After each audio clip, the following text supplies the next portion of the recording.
অনেক সময় এমন হয় যে আমাদের শুভ মানসিকতা, শুভ বিচারে, শুভ কর্মে মানুষ সন্দেহ করেন, প্রশ্ন করেন,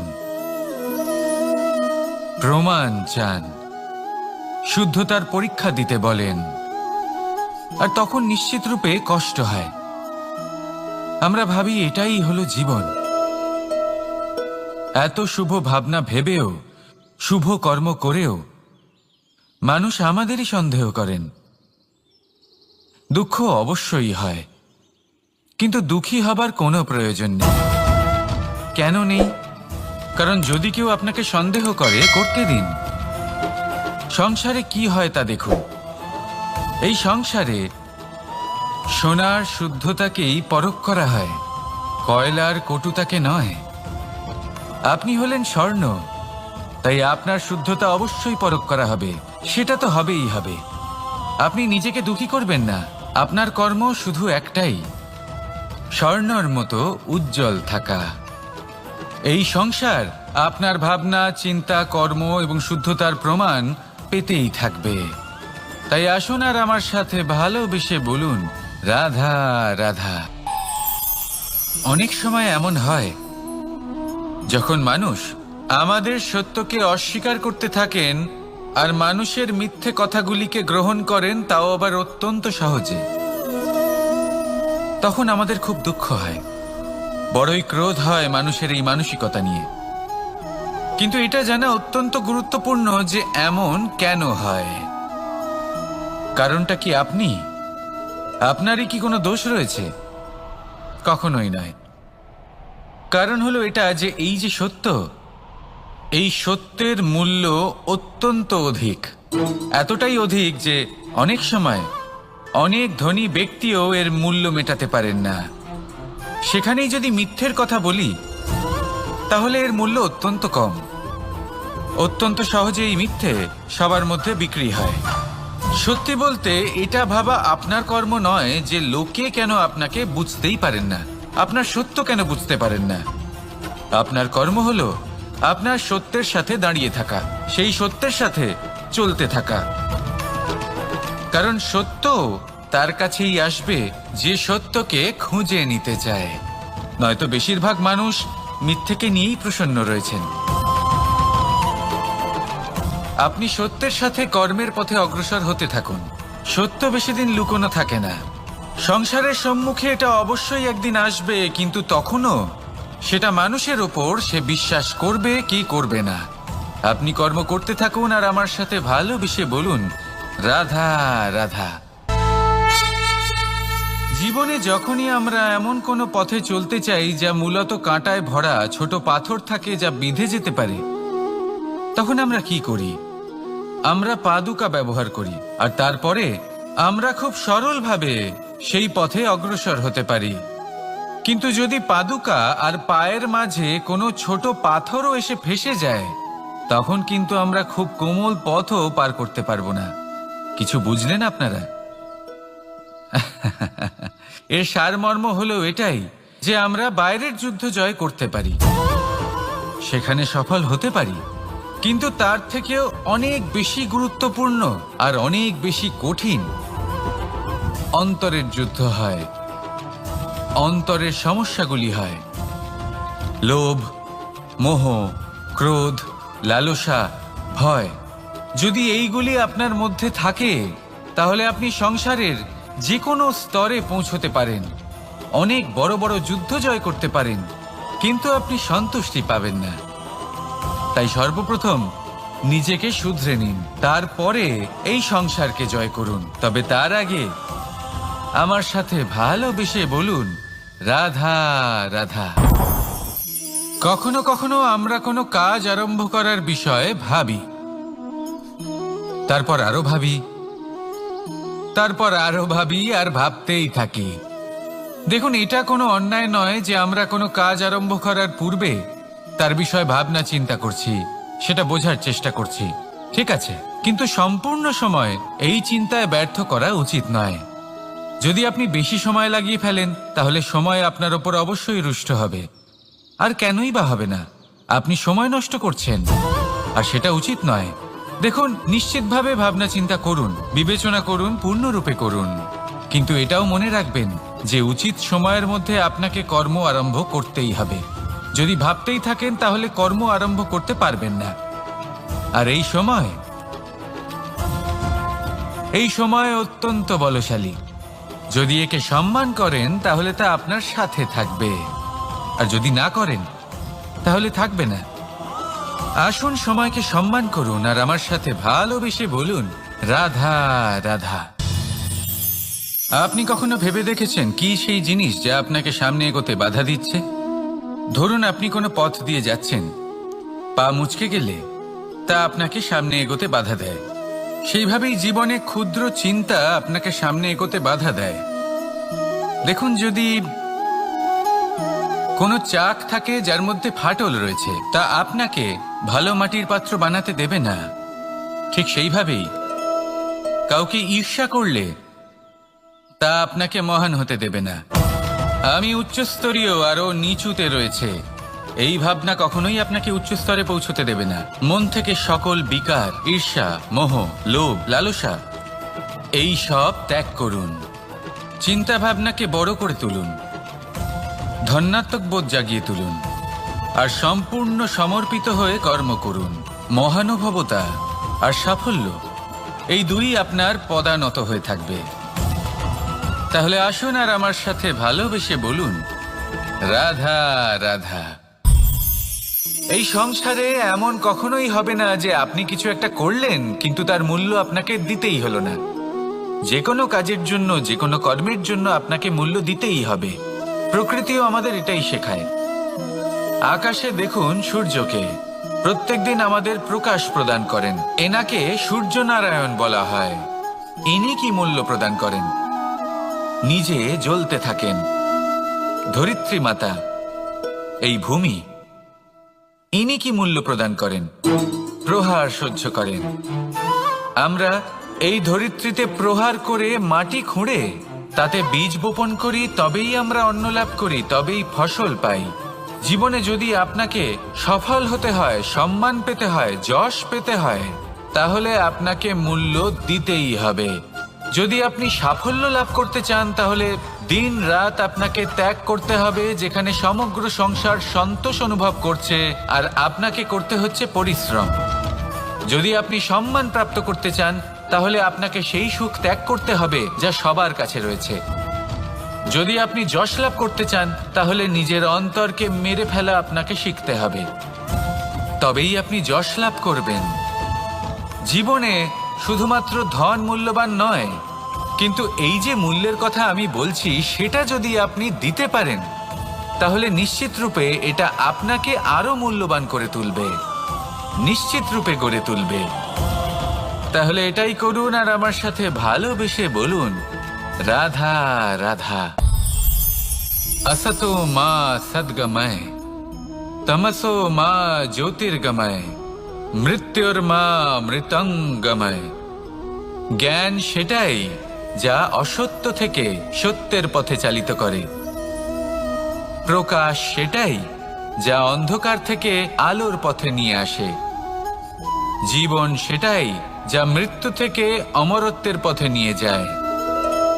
এবার এই তিনটে, জ্ঞান, জীবন এবং প্রকাশ, একই রকম।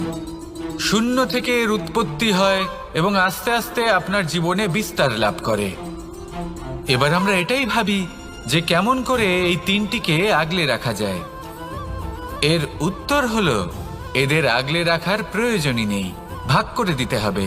কোনো বৃক্ষকেই দেখে নিন, একটি বৃক্ষ অনেক বছর ধরে বেঁচে থাকে। কেন? কারণ সে ভাগ করে দিতে জানে। সে নিজের বীজ ছড়িয়ে দেয়, এই ধরিত্রীতে দেয়, সেই বীজ যা অঙ্কুরিত হয়ে এক নতুন বৃক্ষকে জন্ম দেয়। শুধু ছড়িয়ে দিয়ে একটি বৃক্ষ জীবন দান করতে পারে। যদি কোনো ব্যক্তি জ্ঞান ছড়াতে শিখে যান, যদি প্রকাশ, আলোর কিরণ ছড়িয়ে দিতে শিখে যায়, কোনো ব্যক্তি তার জীবনের সুখ ছড়িয়ে দিতে শিখে যান, তাহলে তিনি মৃত্যুর পরও মৃত হন না। এই ভাগ করে দেওয়ার সুখটাই কিছুটা আলাদা। এই সুখ অনুভব করুন আর আমার সাথে ভালোবেসে বলুন, রাধা রাধা। এই সংসারের সব থেকে বড় যুদ্ধ কোনটা? দেব-অসুরের যুদ্ধ, যা অনেক বছর ধরে চলেছিল, নাকি রাম রাবণের যুদ্ধ, নাকি মহাভারত? না, সংসারের সব থেকে বড় যুদ্ধ হলো সেইটা যা নিজের সাথে লড়া হয়, নিজের মনের সাথে লড়া হয়, নিজের অন্তরের সাথে লড়া হয়। এটাই সব থেকে বড় যুদ্ধ। এবার নিজেই দেখুন আপনার সব থেকে বড় শত্রুকে। আপনার স্বার্থ, আপনার কামনাগুলি, আপনার অহংকারগুলি, যা আপনাকেই নষ্ট করে দেয়। যদি এদের ওপর আপনি বিজয় লাভ করতে পারেন, তাহলে ধরে নিন এই সংসারে সবার উপরে আপনি বিজয় লাভ করতে পারবেন। এই সংসারে কেউ আপনাকে পরাজিত করতে পারবে না। কিন্তু তার জন্য প্রয়োজন অনুভূতির।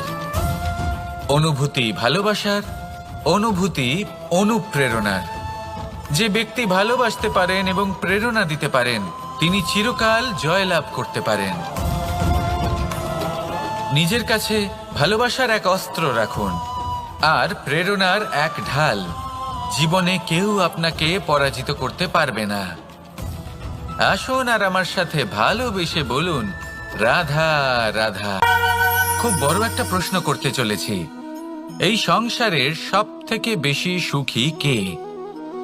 এবার কেউ বলবে সেই ব্যক্তি যিনি সব থেকে বেশি ধনী, যার কাছে সব থেকে বেশি ধন আছে, আভূষণ আছে, স্বর্ণ আছে। কেউ বলবেন কোনো রাজ্যের রাজা, কারণ তিনি শাসন করতে পারেন, তার আদেশ ছাড়া কোনো কাজ সম্ভব নয়, ইত্যাদি ইত্যাদি। এর উত্তর যদি আমি দিই, তাহলে এটুকুই বলবো, সংসারের সব থেকে সুখী ব্যক্তি হলেন তিনি যিনি সন্তুষ্ট। তার কাছে সন্তোষরূপী ধন আছে, যা তাকে সুখী রাখে। এবারেই সন্তুষ্টি, সেটা কিভাবে আসে জীবনে? এটা আসে ধৈর্যের কারণে। ধৈর্যের এই অনুভূতি অত্যন্ত শক্তিশালী। এই ধৈর্যই কিন্তু আমাদের ধরিত্রীকে ধরিত্রী মাতা করে তোলে। কারণ ধরিত্রী মাতা ধারণ করেন, সহ্য করেন, ধৈর্য ধরেন এবং নিজের কর্ম করতে থাকেন। সেটা ধৈর্যই ছিল মাতা সীতার মধ্যে, যা রাবণের অন্ত করে দিল। এই ধৈর্যের কারণেই নারায়ণ কুর্ম অবতার ধারণ করেছিলেন, বড় একটা পর্বতকে পৃষ্ঠে ধারণ করেছিলেন এবং সমুদ্র মন্থনকে সম্ভব করেছিলেন। সেই জন্য সর্বপ্রথম মনের মধ্যে ধৈর্যকে নিয়ে আসুন। এই ধৈর্যই আপনাকে সন্তুষ্টির পথে নিয়ে যাবে, আর এই সন্তুষ্টি আপনাকে লোভ, মোহ এবং লালসার পথ থেকে দূরে নিয়ে সুখের পথে নিয়ে যাবে। আর তখন এই মন প্রসন্ন হয়ে বলবে, রাধা রাধা।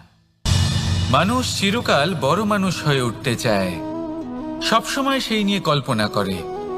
কিন্তু প্রশ্ন হলো এটাই যে মানুষ বড় কখন হতে পারে? যখন সে ধনী হয়ে ওঠে, নাকি যখন তার কাছে সম্মান থাকে, নাকি যখন রূপবান হয় বা অধিক শক্তিশালী হয়? মানুষ বড় মানুষ তখনই হতে পারে যখন বিপদের সময় সে অন্য কোনো মানুষের পাশে এসে দাঁড়ায়। তাই সর্বপ্রথম এটা শিখুন। হয়তো এই জন্যই হনুমান শ্রীরামের কাছে এতটা বড়, আর হয়তো এই জন্যই বলরাম দাদা আমার কাছে এত বড়। যদি আপনিও জীবনে বড় হয়ে উঠতে চান, তাহলে কারোর সাথে তার দুঃখের সময়, তার সংকটের সময় তাকে সঙ্গ দিন আর পাশে এসে দাঁড়ান। এই মন প্রসন্ন হয়ে বলবে, রাধা রাধা। জীবনে সবথেকে বেশি গুরুত্বপূর্ণ বস্তু কি? বাড়ি, বাহন, সোনা, ধন? যদি আমি সত্যি বলি, তাহলে জীবনে সবথেকে বেশি গুরুত্বপূর্ণ বস্তু কোনো বস্তুই নয়। যদি কিছু গুরুত্বপূর্ণ থাকে, তাহলে তা হলো অনুভূতি, করুণা, মিত্রতা, মাতৃত্ব, বাৎসল্য, আর সবথেকে বেশি গুরুত্বপূর্ণ ভালোবাসা। নিজেদের এই জীবনে যদি আপনি শুধুমাত্র বস্তুর খেলাতে মেতে থাকেন, তাহলে জীবনে আনন্দ কখনোই থাকবে না। নিজের এই জীবনকে অনুভূতির পীঠস্থান বানিয়ে তুলুন। এই মন প্রসন্ন হয়ে বলবে, রাধা রাধা। যখনই কোনো ঘূর্ণিঝড় আসে, কোনো প্রলয়ে আসে, তখন দেখবেন তা কত বৃহৎ প্রভাব ফেলে, কত বড় বিনাশ ঘটায়, বিধ্বংস সৃষ্টি করে। যখন বন্যা আসে তখন কত গভীর প্রভাব ফেলে, কত সর্বনাশ ঘটায়। নদীর পাড়ও ভেঙে বয়ে নিয়ে যায়। সেখানে কোনো গাছকে দেখুন, শান্তভাবে দাঁড়িয়ে থাকে চুপ করে, আর নিজের কাজ করে, ছায়া প্রদান করে, ফল প্রদান করে, কোনো শব্দ না করেই নীরবে কর্ম করে। যদি নদীর কথা বলি, নদী যখন বয়ে চলে খেতে জল প্রদান করে, বনস্পতিদের প্রাণ প্রদান করে, আমাদের পানীয় জল দেয়। এত মহান কাজ করে কোনো শব্দ না করে, নীরবতার সাথে। এ হলো এক শিক্ষা যে এই সংসারে যারাই মহান কর্ম করেন তারাই নীরব থেকে সেই কর্ম করতে থাকেন, কারণ ওনারা জানেন যে গুরুত্বপূর্ণ প্রচার নয় বরং কর্ম। আর যারা রুদ্রের সাথে থাকেন, কোলাহল করেন, তারা শুধুমাত্র ধ্বংসই করেন। এবার আপনি মৌন থেকে শুধুমাত্র কর্ম করে মহান হতে চান, নাকি রুদ্রের সাথে থেকে বিধ্বংস ঘটাতে চান? সিদ্ধান্ত আপনারই। আসুন আর আমার সাথে ভালোবেসে বলুন, রাধা রাধা। আপনি জীবনে কি হবেন সেটা আপনার পরিশ্রম, আপনার নিরন্তর প্রয়াস আর আপনার নির্বাচিত দিশার উপর নির্ভর করে না। এটা নির্ভর করে আপনার সঙ্গতির উপরেও। এই সঙ্গতি যা হলো অত্যন্ত গুরুত্বপূর্ণ। প্রকৃতিও আমাদের এটাই শেখায় বিভিন্ন উদাহরণ দিয়ে। যদি আপনাকে একটা উদাহরণ দিই, কখনো বাতাসের প্রবাহ লক্ষ্য করবেন। এই বাতাসের প্রবাহ যখন কোনো পুষ্পকে স্পর্শ করে, সেও সুগন্ধে পরিপূর্ণ হয়ে যায়। এই বাতাসের প্রবাহ যখন কোনো নালীর উপর দিয়ে প্রবাহিত হয়, তখন সেও সুগন্ধহীন হয়ে যায়। এ সঙ্গতির প্রভাব যা মানুষকে কোথা থেকে কোথায় নিয়ে যেতে পারে আপনি জানতেও পারবেন না। এ হলো সঙ্গতির প্রভাব, যেখানে চানার সাথে গুড়ও মিশে যেতে পারে। এ হলো সঙ্গতিরই প্রভাব, যেখানে একটা সাধারণ পাথর স্বর্ণের সাথে মিশে গিয়ে একটা রত্নে পরিণত হতে পারে। তাই এই সঙ্গতির বিষয়ে বিশেষ খেয়াল রাখবেন। আপনি কার সাথে মিশছেন, কি বলছেন, কি শিখছেন, আপনার অস্তিত্বের উপর তাদের কি প্রভাব পড়ছে সব লক্ষ্য করবেন। আর আমার সাথে ভালোবেসে বলবেন, রাধা রাধা। যখন আমরা জীবনে কোনো লক্ষ্যের দিকে অগ্রসর হই, তখন অনেক সংখ্যক লোক আমাদের পরামর্শ দেন যে আপনি এটা করুন, আপনার সেটা করা উচিত, আপনার ওই আদর্শ ব্যক্তিরই মতো ওই পথেই চলা উচিত। আমাদের ভালো লাগে, আমরা তা অনুসরণ করতে থাকি, কারণ সেই পথে 1 বা 10 জন মানুষ চলে নিজের লক্ষ্য প্রাপ্ত করে ফেলেছেন। এবার সেই লোকেরা সেই পথে চলে নিজের লক্ষ্য প্রাপ্ত করেছেন, তার মানে কি এটাই যে আমাদেরও লক্ষ্য প্রাপ্তি হয়ে যাবে? কোনো মানে নেই। আমি আপনার কাছে একটা সহজ প্রশ্ন রাখছি, সেই আদর্শ ব্যক্তি কি আপনি? আপনি নন। সেই ব্যক্তি হলেন অন্য কেউ, যার নিজস্ব ভাবনা রয়েছে, নিজের বিচারধারা আছে, নিজের কর্ম আছে, নিজের অভিজ্ঞতা আছে, নিজের গুণ, নিজের অপগুণ আছে, তাদের নিজেদের একটা যাত্রা আছে, নিজের লক্ষ্য আছে। তিনি আপনি নন। যদি কথা বলি আপনার বিষয়ে, আপনার বিষয়ে সব থেকে বেশি কে জানে?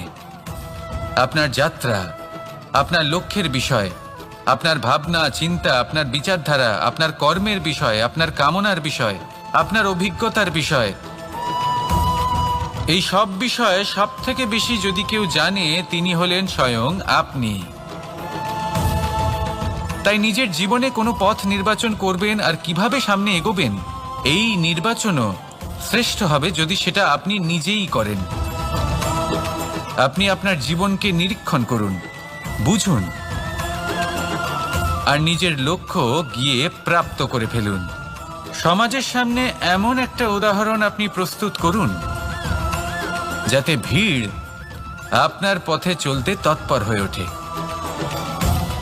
আসুন আর আমার সাথে ভালোবেসে বলুন, রাধা রাধা। সংকট, সমস্যা, বিপদ এগুলো তো সকলের জীবনেই আসে। অনেক সময় এমন হয় যে মানুষের জীবনে যখন এমন কোনো বিপদ আসে তখন সে ভয়ভীত হয়ে পড়ে, চিন্তিত হয়ে পড়ে, নিরাশ হয়ে যায়। কিন্তু আমি আপনাকে একটা সত্যি কথা বলি যে আমাদের ব্যক্তিত্বের বিকাশের জন্য, আমাদের নিজেদের লক্ষ্যে পৌঁছে দেবার জন্য এই সংকট, এই সমস্যা এগুলো অত্যন্ত গুরুত্বপূর্ণ। আর এর উদাহরণ আমি নয়, বরং প্রকৃতি স্বয়ং দেবে। আপনি নিজেই ধরিত্রী মাতাকে দেখে নিন। ধরিত্রী মাতা সূর্যের তাপ সহ্য করেন কেন? যাতে পৃথিবীতে যে জল রয়েছে তা বাষ্পে পরিণত হয়ে ওপরে উঠে মেঘ হয়, আর পৃথিবীতে বর্ষা হয়ে ফিরতে পারে, নতুন জীবন দান করে। আর অন্যদিকে পাতা ঝরার মরশুমে কোনো বৃক্ষকে দেখুন, পাতা ঝরার মরশুমে সমস্ত পাতা ঝরে যায়, তারপরে সেই গাছে নবনির্মাণ হয়, নতুন পাতা জন্মায়, সেই গাছ আবার ভরে ওঠে, সবুজে সবুজ হয়ে ওঠে। সেইভাবেই আপনার জীবনেও সংকট এবং সমস্যা এগুলো তো আসতেই থাকবে, কিন্তু আপনার এগুলিকে ভয় পেলে চলবে না, পিছু হটলে চলবে না, নিরাশ হলে চলবে না, বরং দৃঢ়তার সাথে, সাহসের সাথে তার সম্মুখীন হতে হবে। যদি আপনি এটা করতে শিখে যান তাহলে আপনি দেখবেন যে এই সমস্যা, এই সংকট, এই বিপদ আপনাকে শক্তি প্রদান করবে। আসুন আমার সাথে ভালোবেসে বলুন, রাধা রাধা। প্রকাশ কার মধ্যে থাকে? সূর্য। শীতলতা কার মধ্যে থাকে? চন্দ্রমার মধ্যে। এবার যদি সূর্যের মধ্যে প্রকাশ না থাকে কি হবে? অন্ধকার। যদি চন্দ্রমার মধ্যে শীতলতা না থাকে তাহলে কি হবে? মহা অন্ধকার। সবকিছু অন্তরে আছে, শুভভাব আর সত্যতা প্রত্যেকটা মানুষের অন্তরের মধ্যে থাকবেই থাকবে। যদি এটা না থাকে তাহলে জেনে রাখুন কিছুই নেই। যেমন একটা প্রদীপ যা জ্বলছে, যা প্রকাশ দিচ্ছে, অন্ধকারে আমাদের পথ প্রদর্শন করছে। কেন জ্বলে? কারণ ওর মধ্যে একটা সলতে আছে যা জ্বলছে। সলতে কেন জ্বলে? কারণ তার ভিতর ঘি আছে যা ওই সলতেকে জ্বলতে সাহায্য করে। সবকিছুই আমাদের মনের ভিতরেই রয়েছে, ভালো ভাব এবং সততাও। এই নিয়েই কর্ম করতে থাকুন আর জীবনের সামনে এগোতে থাকুন। সমস্ত জীবন আলোকিত হয়ে উঠবে। আসুন আর আমার সাথে ভালোবেসে বলুন, রাধা রাধা। ফাগুন পূর্ণিমাতে পালন করা হয় এই বিশেষ উৎসব, যার নাম শুনতেই রঙের কথা মনে পড়ে, মন উচ্ছ্বসিত হয়ে ওঠে। এই উৎসবের নাম হলো দোল। এমন কি বিশেষ রয়েছে এই উৎসবে যা অন্য কোনো উৎসবে নেই? ত্যাগ। নতুন কোনো রঙকে আপন করে নিতে গেলে পুরনো রঙকে ত্যাগ করে দিতে হয়। সাতরঙা হওয়ার জন্য সাদা কাপড়কেও নিজের উপর নতুন রং ধারণ করতে হয়। আর এই ত্যাগ একেবারেই সরল নয়। সেই জন্যই তো রং খেলার পূর্বে আমরা হোলিকা দহন করি। হোলিকার অন্ত হলো আর প্রহ্লাদ বেঁচে গেল। অর্থাৎ যা অপবিত্র ছিল, অসত্য ছিল, তার অন্ত হলো, আর যে পবিত্র ছিল, যে সত্য ছিল, সে থেকে গেল। এইভাবে আপনিও আপনার মনের মধ্যে যত বিকার রয়েছে, যে বিকারের বোঝা আপনি বয়ে নিয়ে চলেন, সেই ভার হোলিকা দহনে ভস্ম করে দিন। নিজেকে হালকা বোধ করবেন, আর যখন নিজেকে হালকা বোধ করবেন, নিজে থেকেই জীবনে উন্নতি করবেন। তাই এই দোলে নিজেকে বিকার মুক্ত করুন। দোলের এই আনন্দ আরো অনেক বেড়ে যাবে, আর মন প্রসন্ন হয়ে বলবে, রাধা রাধা। এই বছর দোলে নিজের প্রিয়জনকে কোন রঙে রাঙিয়ে তুলতে চান আপনি? লাল, সবুজ, হলুদ, নীল, সাতরঙা, অনেক রং রয়েছে। আমাকে জিজ্ঞেস করলে আমি বলবো এই বছরও ওই রঙেই খেলবো যে রং দিয়ে আমি ছোটবেলা থেকে আজ পর্যন্ত খেলে এসেছি, প্রেমের রং। প্রেমের এই রং যা হয়তো দেখা যায় না, কিন্তু যখন এই প্রেমের রং গায়ে লাগে তখন সব রঙই ভালো লাগে। প্রেম যাতে কোনো রং অশুভ মনে হয় না, সবই ভালো মনে হয়। এটা হলো সেই প্রেম যার জন্য আমি প্রেমের দেবতা হয়েছি। আর সত্যি বলতে আপনারও কিন্তু এই প্রেমের রং দিয়ে খেলা উচিত। প্রচেষ্টা করুন, আপনি এই দোলে যত খুশি রং দিয়েই খেলুন না কেন, তাতে এক বিন্দু প্রেমের রং অবশ্যই মিশিয়ে দেবেন। এই দোলের আনন্দ দ্বিগুণ হয়ে যাবে। আপনজন হোক বা পর হোক, সবার সাথে প্রেমের দোল খেলুন। সবাই কাছাকাছি আসবে, আর সবাই কাছাকাছি এলে যে ঊর্জা তৈরি হবে সেটাই হলো দোলের আসল রং। তাই এইবার দোলে সকলকে প্রেমের রঙে রাঙিয়ে তুলুন, আর এই প্রেম ভাব নিয়েই বলুন, রাধা রাধা। কাক এবং কোকিল এই দুই হলো শ্যামল বর্ণের, কিন্তু এই দুইয়ের মধ্যে যে পার্থক্য সেটা জানা যায় বর্ষা ঋতুতে। যখন কাক নিজের কর্কশ স্বরে কা কা করে ডাকে, আর সেখানে কোকিল নিজের প্রসিদ্ধ সুমধুর কুহু স্বরে আমাদের মন জয় করে নেয়। এবার এটা শুধু কোকিল আর কাকের সাথে নয়, বরং প্রত্যেক মানুষের সাথে হয়ে থাকে। প্রত্যেক মানুষের ব্যক্তিত্ব তার কথার আড়ালে লুকিয়ে থাকে। যদি আপনি কোনো মানুষকে জানতে চান যিনি নীরবতা পালন করে রয়েছেন, তাহলে হয়তো আপনি তাকে অন্য কিছুই ভাববেন। যদি কারোর ব্যক্তিত্ব সম্পর্কে জানতে চান, তাহলে তাকে বলতে দিন। সেই ব্যক্তির কথা শুনতে শিখুন। যদি এটা আপনি করতে পারেন, তাহলে আপনি নিজে থেকেই জানতে পেরে যাবেন যে সামনের মানুষের ব্যক্তিত্ব ঠিক কেমন। আসুন আর আমার সাথে ভালোবেসে বলুন, রাধা রাধা। স্বপ্ন আসলে কি?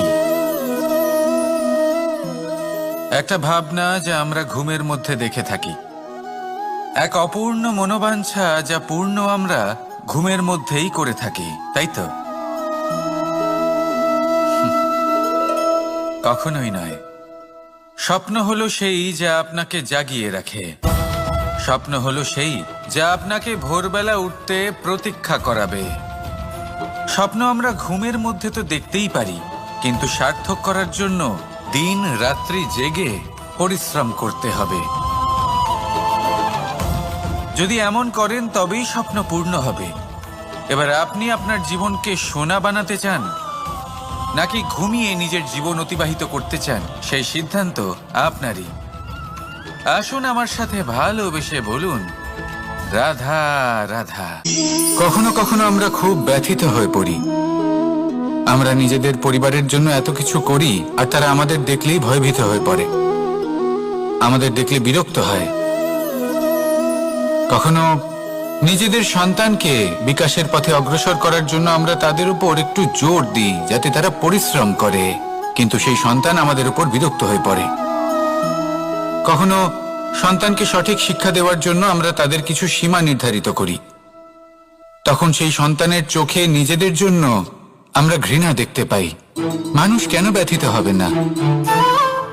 দেখুন, যখন সূচের দ্বারা আপনি বস্ত্র সেলাই করেন, তখন সূচের আঘাত সেই বস্তুকে সহ্য করতে হয়, কিন্তু তাতে সেই সূচ বা আপনার উদ্দেশ্যে কোনো প্রভাব পড়া উচিত নয়, কারণ আপনি তো আপনার কর্ম করছেন, আর তাও পূর্ণ নিষ্ঠা ভরে, এবং অবশেষে আপনার উদ্দেশ্য শুভ প্রমাণিত হবে। তাই কেউ বিরক্ত হচ্ছে বলে বা কারোর চোখে নিজের প্রতি ঘৃণা দেখার ভয় কখনো পিছিয়ে যাবেন না। কষ্ট না করে বিকাশ সম্ভব নয়। কর্ম করতে থাকুন, সব কিছু শুভ হবে। আসুন আমার সাথে ভালোবেসে বলুন, রাধা রাধা। মাতা পিতার মনে সবসময় এই বাসনা বাস করে যে ওনাদের সন্তানের যেন মঙ্গল হয়। নিজের সন্তানকে সেই সবকিছু দেবার সবসময় চেষ্টা করতে থাকেন যেগুলো তারা নিজেরা নিজেদের জীবনে কখনো পেতে পারেননি। এবং এই প্রক্রিয়ায় সব থেকে গুরুত্বপূর্ণ বিষয়টি ভুলে যান, নিজের সন্তানকে সেই জিনিস দেওয়া যেটা উনি সব থেকে আগে পেয়েছেন। আমি ধনের কথা বলছি না, আমি বলতে চাইছি নিজের অভিজ্ঞতা দ্বারা ওনারা যে মানসিক স্থিতি লাভ করেছেন, ওনারা যে মর্যাদা লাভ করেছেন, যে শিক্ষা ওনারা লাভ করেছেন, সবার আগে নিজের সন্তানকে সেটা দেওয়া প্রয়োজন। সেটা যদি নিজের সন্তানকে দিতে পারেন, তাহলে এই সন্তান জীবনে তার পথে এগোতেও পারবে, ধন অর্জনও করতে পারবে এবং শক্তিশালী অনুভবও করতে পারবে। সেই জন্য সন্তানকে সবার আগে সেটা দান করুন যেটা সব থেকে বেশি মূল্যবান। সেটা দিন যেটা আপনি সবার আগে লাভ করেছেন। আসুন আমার সাথে ভালোবেসে বলুন, রাধা রাধা। ধন, সম্পদ, ঐশ্বর্য, মানুষ হয় নিজের সৌভাগ্যের দ্বারা এগুলো লাভ করে থাকেন বা কর্মের দ্বারা। সৌভাগ্য আসলে কি? গ্রহের দশা যা প্রত্যেক মুহূর্তে বদলাতে থাকে। কর্মের মাধ্যমে যখন আপনি ধন অর্জন করেন, তখন সেই ধন আপনার আগামী প্রজন্ম লাভ করে। সেটা হয় সে ভোগ করে বা তার জন্য তার ভোগান্তি হয়। আর এটা নির্ভর করছে আপনার কর্মের ওপরে।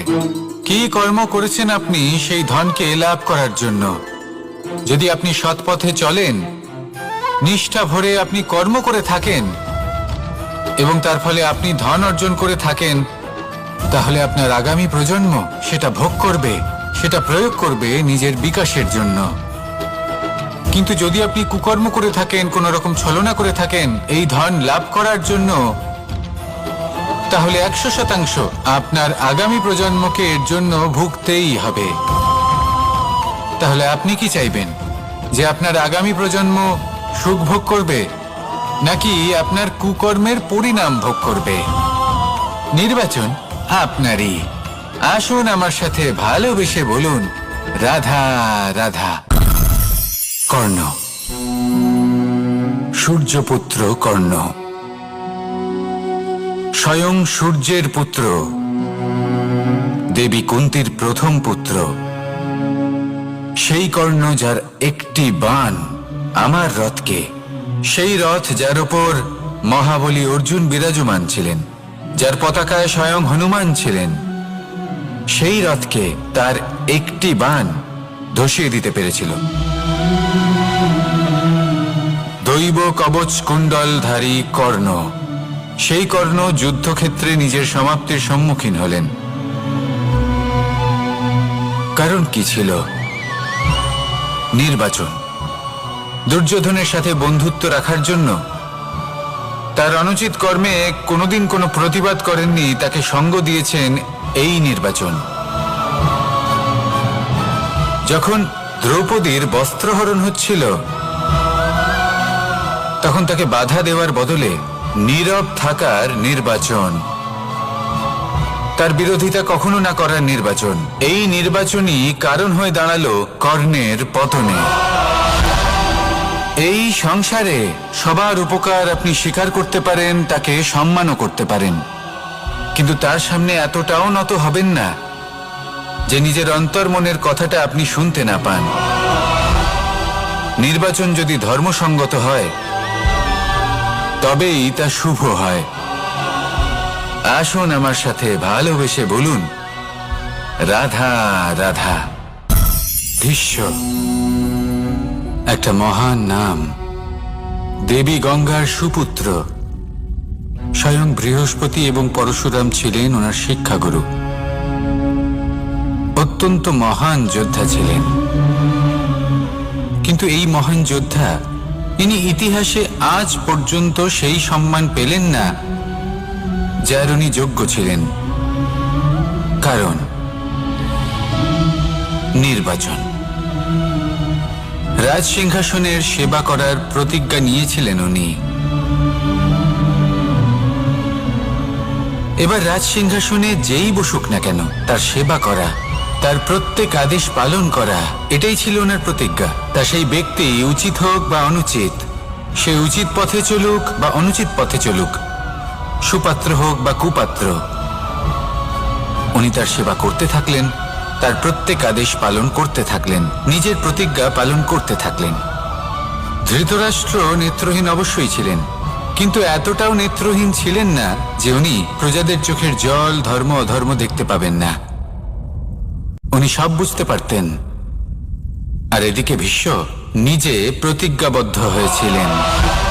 দুর্যোধন অনুচিত পথে চালিত হচ্ছিল, তাও উনি তাকে সঙ্গ দিতে থাকলেন। আর পরিণামস্বরূপ আজ পর্যন্ত ইতিহাসে উনি সেই স্থান পেলেন না, সেই সম্মান পেলেন না যার যোগ্য উনি ছিলেন।